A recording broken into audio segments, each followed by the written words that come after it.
Juste avant de passer à notre plus fréquent chroniqueur de l'émission de l'été, Frédéric Bérard va se sentir visé, là, mais c'est pas grave, il est au téléphone puis le micro est fermé, il peut pas parler.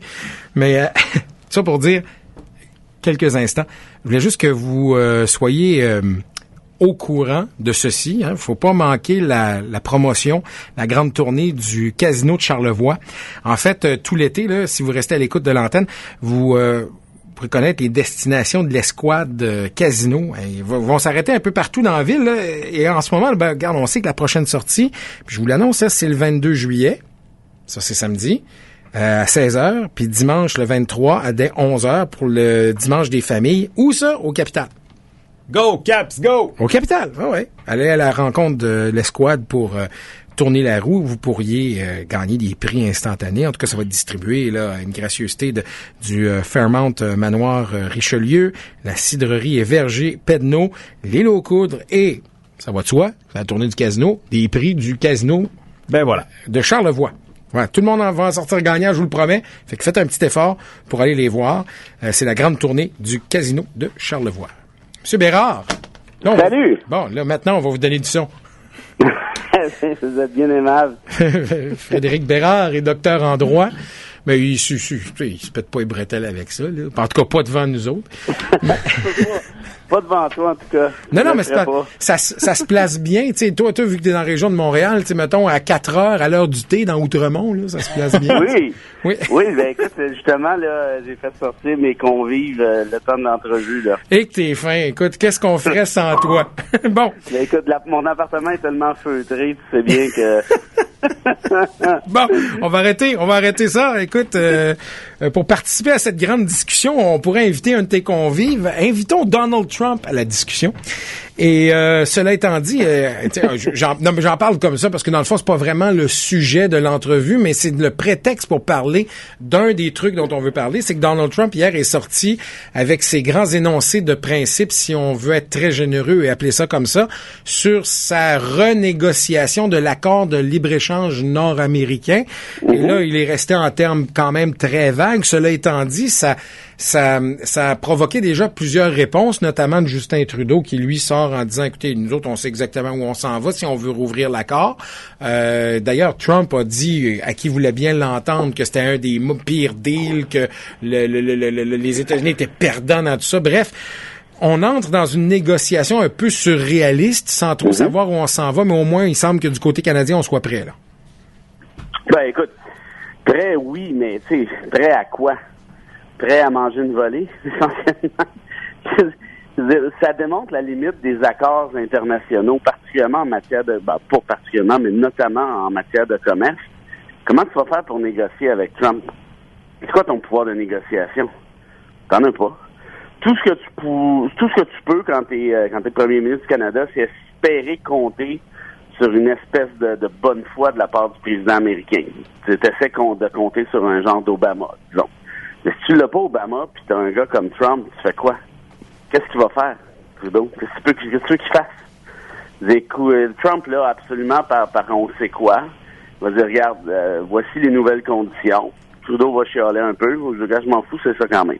Ben, je le vois pas tout à fait comme ça, parce que là, non, parce que il y a un pouvoir de la part des gouverneurs des États qui font beaucoup d'affaires avec le Canada, parce qu'on a beau dire, il reste que la branche exécutive peut négocier au nom de l'ensemble des États-Unis, mais le pouvoir est vraiment entre les mains des États, surtout sur le plan économique, là. Ça, t'as raison, sauf que si je parle d'un point de vue purement légal, à quelque part, si tu veux redéfinir ce qui est dans l'ALENA, tu vas le faire. Je dis pas que Trump va nécessairement agir comme un voyou, mais s'il veut le faire, c'est pas celui qui se casse la tête le plus non plus avec les avis des gouverneurs, en un sens. Cela dit, je comprends ce que tu dis, puis je suis d'accord avec toi. Là, il y a quand même une influence qui peut s'exercer à ce niveau-là, mais il va falloir que ces gouverneurs-là se lèvent de bonne heure, à mon sens, pour lui démontrer que l'ALENA est actuellement favorable. Parce que si tu te rappelles, c'était même une de ses promesses pendant la campagne présidentielle. Lui est d'avis que les États-Unis se font avoir. Puis en un sens, tu sais, quand tu regardes ça, c'est sûr que l'ALENA a été ultra profitable pour le Canada. Hein, c'est un peu l'idée de Mulroney à la base, là. c'est d'aller chercher une certaine, comment je dirais, de faire exploser l'économie, le commerce canadien par ça. Il a été drôlement critiqué, notamment, ironiquement, par les libéraux de l'époque. Mais ultimement, je pense qu'on peut dire que l'ALENA a été très profitable. Donc, si tu reviens à une certaine forme de protectionnisme, comme semble le faire Trump, je veux dire, qui va l'empêcher s'il veut le faire à part peut-être la politique interne? Ça, je suis obligé d'être d'accord avec toi. Mais pour le reste, le pouvoir de négo de Trudeau est excessivement faible. Puis d'un point de vue légal, je pense qu'il n'y en a absolument pas. Mais il y a beaucoup de réticence à l'interne dans la mesure où là, Trump semblait dire, et surtout dans ce... Bon, on juge ça à la lumière de ses déclarations publiques, mais il semblait avancer que la plus grande problématique résidait entre autres au niveau de la gestion de l'offre. Bon, c'est un peu compliqué à comprendre quand on ne trempe pas là-dedans, mais essentiellement, il voulait inclure l'agriculture dans ses renégociations.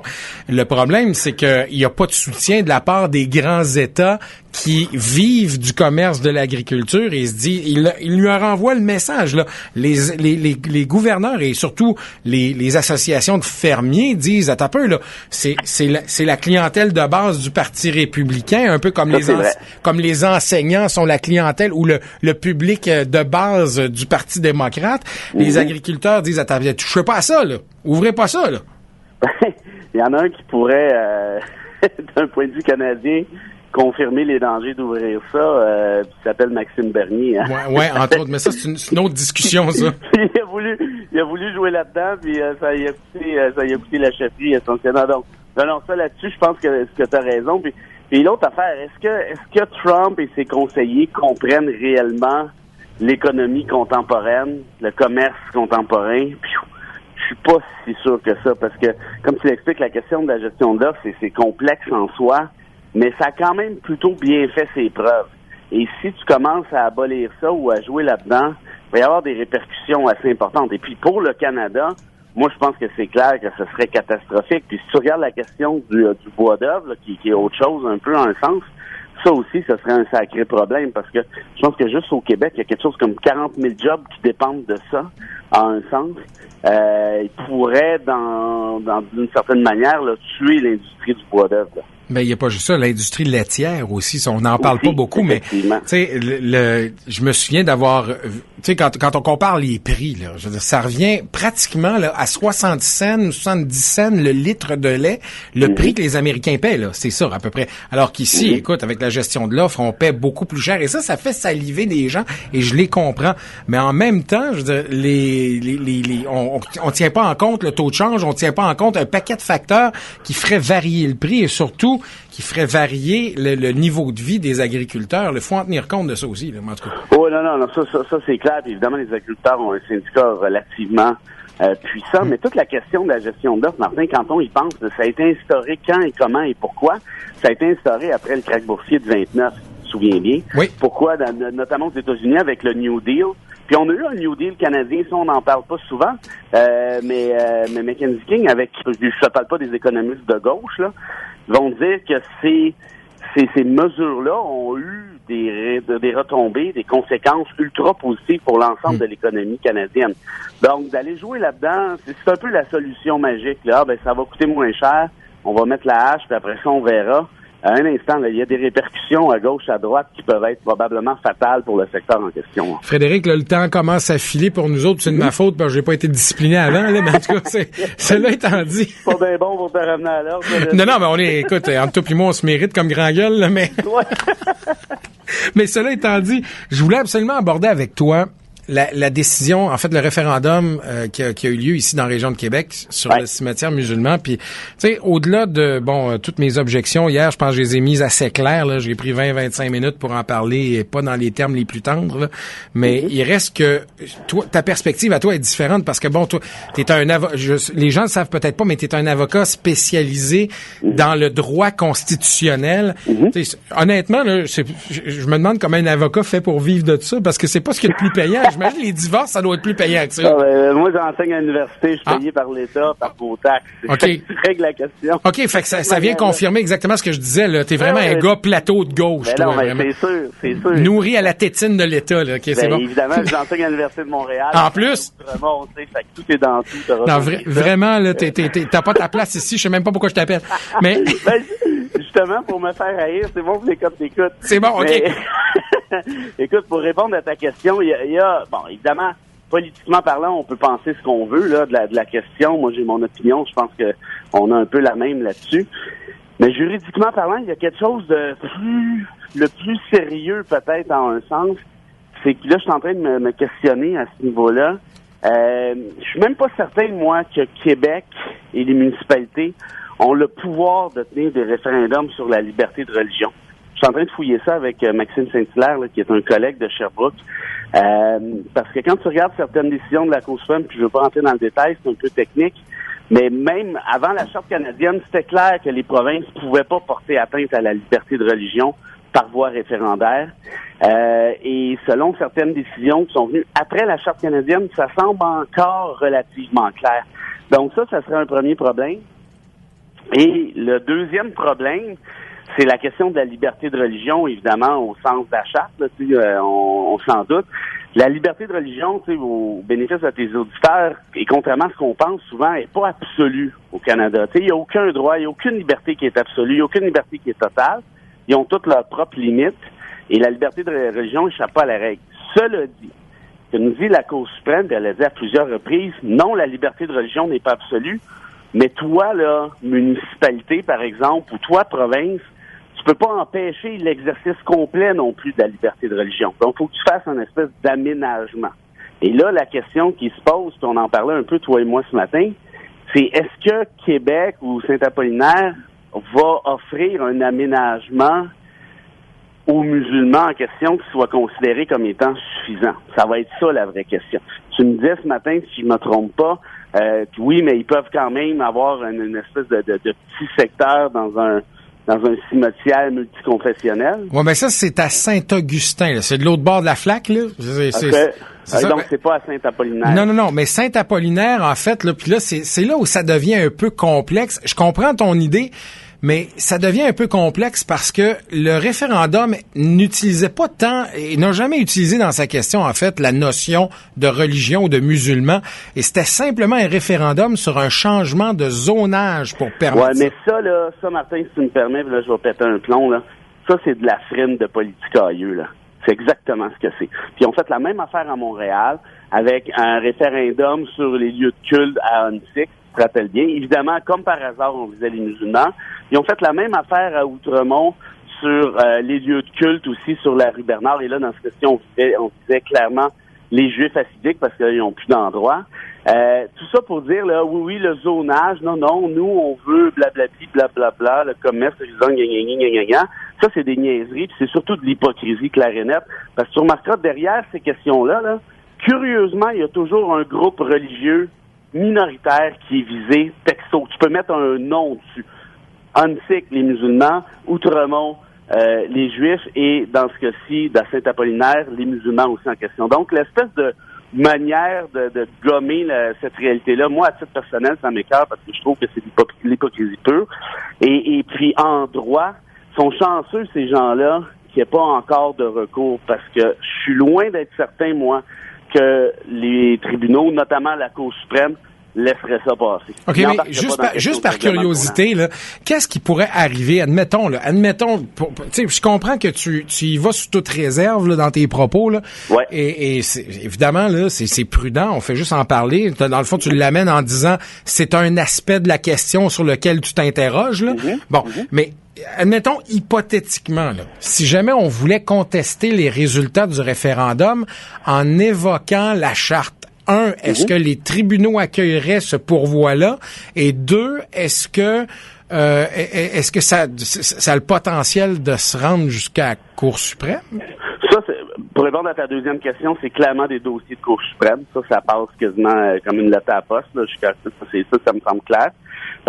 Puis pour répondre à ta première question, ce qui arriverait, là, c'est que le tribunal dirait, écoutez, vous avez violé la liberté de religion aussi, là, en vertu de la charte.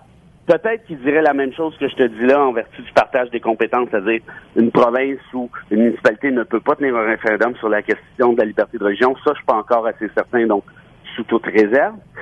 Et là, la conséquence de ça, ce serait quoi? Ça se dit, là, il va y avoir un cimetière musulman Saint-Apollinaire, puis lâchez-moi les baskets avec ça.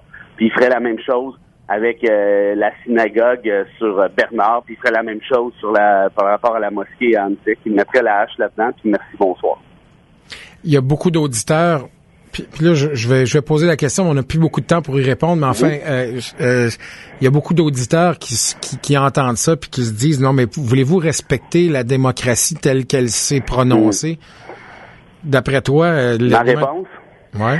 Ben, pour moi, la démocratie, là, c'est plate à dire, là, mais c'est pas un groupe majoritaire qui décide des droits de la minorité. Pour moi, la démocratie, là, c'est un concept qui est beaucoup plus riche que ça.